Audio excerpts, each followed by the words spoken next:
Hola hijos de Torquemada, ¿listos para que les estalle completamente el cerebro? Como bien saben, he estado recientemente profundizando en el tema de la historia de Galileo y he topado con una cuestión bastante interesante a la vez que peliaguda, y es el caso de su juicio en 1633. Hoy vamos a hacer una revisión de este capítulo tan tenebroso de la historia de la ciencia, incluso de la historia de las civilizaciones. Pero antes les recuerdo que estaré la próxima semana en Ginebra en el CERN el día 4 de diciembre. Haré un directo en Instagram a las 6 de la tarde desde dentro del CERN, así que apúntate en mi Instagram para ver ese directo. Hassan Taolaya. ¿Has preparado? Vamos allá.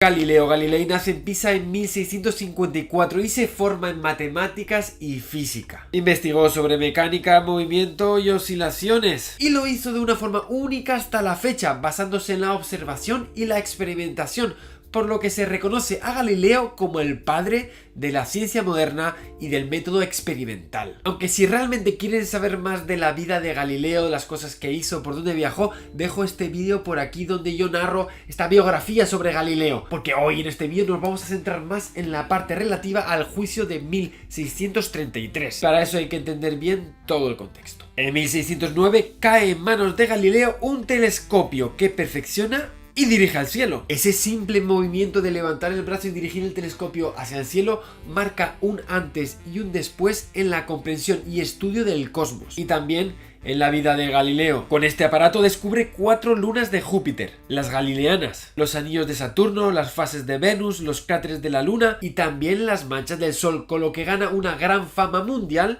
y también muchos enemigos. Estas observaciones llevan a Galileo a respaldar la hipótesis heliocentrista que había establecido pocos años antes Copérnico en su obra Revolutionis Orbitum Celestum, que el sacerdote polaco publicó justo antes de su muerte. Pues bien, los detalles de los hechos desafortunados que llevaron al juicio de Galileo en 1633 y su posterior condena perpetua debido a los actos de herejía los detalló en el vídeo antes mencionado. Cartas que escribe Galileo que son difundidas ampliamente, un edicto que censura el libro de Copérnico, y tras una década de calma, Galileo que se relaja, ve en el nombramiento de su amigo Maffeo Barberini como el Papa Urbano VIII la posibilidad de seguir con su tesis copernicana, lanzando el libro Diálogos, un libro indiscutiblemente escrito apoyando el heliocentrismo de Copérnico. Pero intentemos estudiar objetivamente el proceso en sí, el contexto, los motivos y los argumentos de cada una de las partes, obviamente teniendo en cuenta la mentalidad y conocimientos de la época, sin olvidar que estamos en el siglo XVII. Para empezar, ¿cuál era el saber de la época? Hablamos de años antes de que se creara la ciencia moderna, en particular el método científico. De hecho, fue Galileo el que lo creó. La frágil ciencia que se practicaba a ese entonces era una amalgama de ideas, pensamientos y leyes, pero también creencias y supersticiones, que incluía increíbles y espectaculares avances como los de Arquímedes en ingeniería, Eratóstenes en astronomía o el propio Demócrito en física atómica. Pero también grandes pifias como la teoría de los 4 elementos, fuego, tierra, agua y aire, la alquimia, así como creencias falsas en medicina, biología o astronomía. Pero sí hubo un personaje influyente en la Grecia clásica, alguien cuyas ideas trascendieron durante siglos. Ese fue Aristóteles. Y su mayor error, que fue despreciar la observación. Para él la razón pura era suficiente para describir la naturaleza, lo cual le llevó a grandes errores como describir el cerebro como el lugar del cuerpo que enfría la sangre, que los insectos surgen espontáneamente de la humedad, que las moscas tienen 4 patas o que la sangre de las mujeres es más densa que la de los hombres. Y obviamente también erró en física. Pensaba que los objetos más pesados caían más rápido que los más ligeros, que los cuerpos en caída libre aumentaban su velocidad linealmente o que los cuerpos flotaban en el agua debido a su forma. Pero es que Aristóteles también se atrevía con la astronomía. Pensaba que el universo estaba formado por capas esféricas perfectas donde habitaban los planetas y las estrellas, como esferas también perfectas. Todo esto girando alrededor de la Tierra, claro. Una Tierra imperfecta y corruptible, en contraste con un cielo perfecto, infinito, eterno e inmutable. Este modelo astronómico fue mejorado y ampliado por el astrónomo clásico Claudio Ptolomeo, quien compiló el mejor tratado de los cielos hasta la fecha, con observaciones muy meticulosas, el conocido como Almagesto. Un modelo que incluía cosas raras como epiciclos para que los movimientos de los planetas que observaba encajaran dentro del modelo geocéntrico. Ya saben, la Tierra en el centro. Es el modelo aristotélico-tolemaico. Estamos en el siglo II después de Cristo. Hasta aquí todo bien.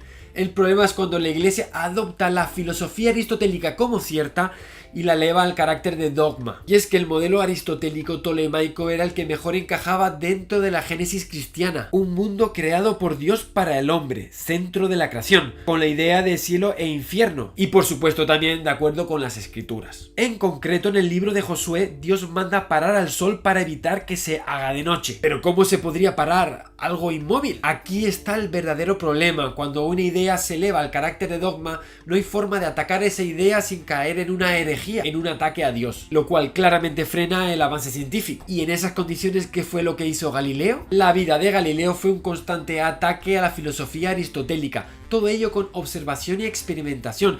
Y es que esta filosofía aristotélica era la que se enseñaba en las universidades de la época, y a Galileo no le convencía. Demostró como falso el principio según el cual los objetos más pesados caen más rápido, la linealidad en la velocidad de un cuerpo en caída libre. Incluso atacó esa esotérica teoría de la flotación según la cual los objetos flotan debido a su forma. Claro, todo esto le hizo ganarse grandísimos enemigos entre los defensores de la teoría aristotélica. Obviamente la mayor parte de los académicos. Pero donde realmente se estaba jugando su pellejo Galileo no era en su ataque a los aristotélicos, sino en sus estudios sobre el universo. Observó una nova estrella, y calculó que estaba más allá de la órbita de la Luna. Todo esto estaba en contra claramente de la inmutabilidad de los cielos. Vio la orografía de la Luna con su telescopio, con lo cual ponía en duda la esfericidad perfecta de los cuerpos celestes. Incluso vio manchas en el Sol, algo imposible según la visión aristotélica del cielo. Pero muchísimo más duro fue cuando Galileo atacó al corazón del dogma cristiano, a la Tierra como centro de la creación. Y este es el tema peliagudo que voy a tratar en este vídeo. Así que respiren hondo. En su libro de 1543, Copérnico proponía, basado en cálculos y observaciones, que quizás la Tierra giraba alrededor del Sol, siendo el Sol el verdadero centro del universo. Pero pasaba algo singular, y es que el modelo de Copérnico no solo iba en contra de las escrituras y del conocimiento de la época, sino que además no parecía mejorar el modelo anterior, el aristotélico-tolemaico. La idea en este contexto es encajar el modelo con las observaciones, de modo que lo que tú escribas en el papel encaje con lo que tú veas en el cielo. La ventaja del modelo de Copérnico es que eliminaba los molestos epiciclos de Ptolomeo, ese truquillo que tuvo que meter el astrónomo para que encajara el modelo con las observaciones. Sin embargo, su modelo no era capaz de explicar mejor los datos de las observaciones, es decir, el modelo copernicano era más simple, pero no más preciso. Hoy sabemos que eran las órbitas circulares de Copérnico las que hacían que el modelo y las observaciones no encajaran, y hubo que esperar a la llegada de las órbitas elípticas de Johannes Kepler para que este problema se solucionara. En resumen, estamos ante un modelo que rompe completamente con el conocimiento de la época, que va en contra de la palabra de Dios, y lo que es peor, ni siquiera es capaz de explicar con mayor detalle y precisión las observaciones astronómicas. En este contexto, entonces, ¿por qué adoptar el modelo copernicano? Aquí es donde entra en juego Galileo con dos medidas determinantes. Por un lado, observa las lunas de Júpiter, lo que constituye la primera vez que se observa un cuerpo orbitando algo que no sea directamente a la Tierra. Y en segundo lugar, observa las fases de Venus, algo totalmente imposible si Venus no gira alrededor del Sol. Estas observaciones, junto con su ruptura con la tradición aristotélica, son las que llevan a Galileo a respaldar la teoría copernicana, y lo que llevaron a Galileo a su propia ruina,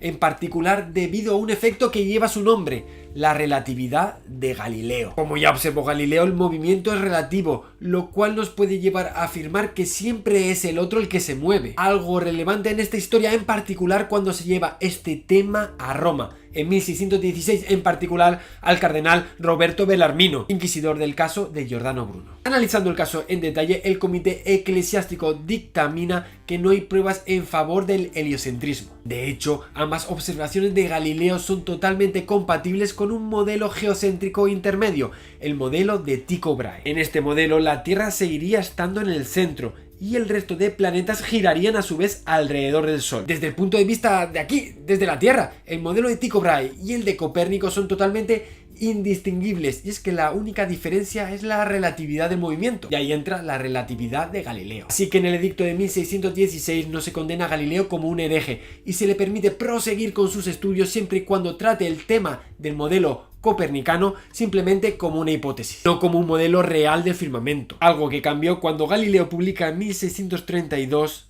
el diálogo. En este texto Galileo muestra erróneamente una prueba en favor del movimiento circular de la Tierra alrededor del Sol a través de las mareas. Un texto donde defiende directamente el modelo copernicano y donde ridiculiza la postura aristotélica. Aquí es donde Galileo erra. Las mareas no son ninguna prueba del movimiento de rotación de la Tierra y no hay ninguna prueba concluyente en favor del heliocentrismo en ese momento. Finalmente Galileo fue condenado a cadena perpetua por ese tribunal. Aquí es muy fácil, con la mentalidad del siglo XXI, ponerse en contra de la Iglesia y del tribunal que lo juzgó. Es cierto que la Iglesia cometió atrocidades y que frenó el avance científico. Yo jamás me voy a posicionar a favor de la violencia utilizada por la Iglesia de esa época. Sin embargo, el análisis en el caso de Galileo no es tan simple. Es que la teoría copernicana, además de no estar demostrada y no ofrecer ninguna mejora clara, iba literalmente en contra de la palabra de la Biblia. Piensen que en aquella época se tomaban las sagradas escrituras como la palabra de Dios.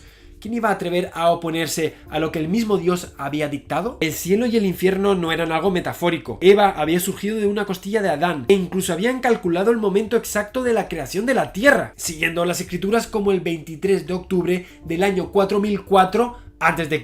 La Biblia en aquella época era tomada como una transcripción literal de la palabra de Dios. De hecho, Galileo, fiel creyente, también fue un adelantado en la forma en que él interpretaba la Biblia, la palabra de Dios. Como él recalcaba, era un libro para aprender cómo ir al cielo, no de cómo es el cielo. Era esta forma tan particular de entender el contenido de la Biblia y la propia relatividad de Galileo lo que llevaron a la caída de este gran genio. No obstante, hay que recalcar, teniendo en cuenta la gravedad del asunto, lo compasivo que fue el comité eclesiástico con Galileo, y es que Galileo contaba con poderosos amigos y muy influyentes admiradores. El primer edicto salió completamente indemne, pudo proseguir con sus estudios siempre que tratara la tesis copernicana como una hipótesis. Y aunque en el segundo juicio de 1633 salió escaldado con una cadena perpetua, es verdad que esta también fue suavizada, una cadena perpetua lejos de los calabozos y las torturas, en un palacio en Siena y posteriormente en su propio hogar. ¿Y quieren saber cómo acaba esta historia? Pues Galileo, tras mucho sufrir con este asunto, murió solo y ciego. Hoy no es solo recordado como el padre de la ciencia moderna, sino también como un mártir de la ciencia. Su libro estuvo prohibido durante unos 200 años y sus ideas fueron posteriormente respaldadas con observaciones. En 1979 el Papa Juan Pablo manifestó su deseo de investigar el caso Galileo a fondo, y en 1992, tras una década de profundo examen, pide públicamente perdón por el caso de Galileo. La Iglesia se retracta, manifestando los claros errores en el proceso. Pues esto ha sido todo, compañeros. Me despido sin más recomendándoles mis libros El bosón de Higgs no te va a hacer la cama e Inteligencia Física, dos libros ideales para introducirse en el mundo de la física, para todos los públicos, y un regalo ideal para Navidades. Me pueden seguir en mis redes sociales como Hassan Tolaya en Twitter, Facebook e Instagram, y que nos vemos en el próximo vídeo. Tengan cuidado y no se quemen. Hasta pronto.